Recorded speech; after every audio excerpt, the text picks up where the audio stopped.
Populāra amerikāņu Multini Simpsoni. Kurš atcerās, ko Homērs Simpsons teica savam dēlam Bārtam? Es atgādināšu. Nekad necenties. Jo vienmēr attīsies kāds, kas būs labāks par tevi, un tu būsi velti pazaudējis laiku.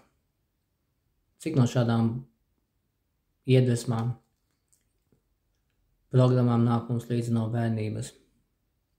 Vai mēs apzināmies, ka tas, ko mēs ierakstām līdz 7 gadu vecumam, tas nonāk patiešā zemapziņā.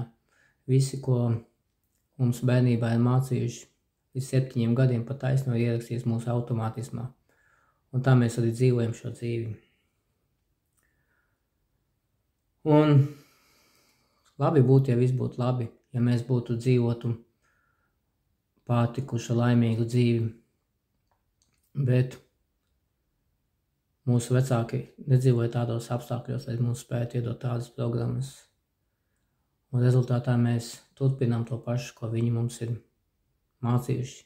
Dzīvot bailēs, dusmās, aizvainojumā. Iedvesuši mums visādas domas no savas dzīves. Un šīs emocijas pie tevim atnāk bez lūguma. Viņas vienkārši ir tevim, kas griežās iekšā. Tā kā zemapziņas formulas, kas visu laiku dara to, kā zemapziņa uzskata par pareizi. Bet varbūt, ka tas bija pareizi tikai vienu momentu, konkrētā situācijā. Un tagad tās programmas ietekmē tevi šodienu. Uzaicinu uz zemapziņas pārprogrammēšanas seansiem, kuros uzrunāsim daudz jaunu un interesantu lietu par sevim. Reizēm pat šokējušas lietas. Sapratīsi, kāpēc esi rīkojies tā, kā esi rīkojies. Kas ir bijis iemesli, reizēm paši stulbāki iemesli, kas ir bijuši un kas tev ietekmē tavu šodienu, ka tu atsakies no dzīves, sabotē sevi, baidies uzsākt vai pabeigt kaut kādas darbības. Padomā par to.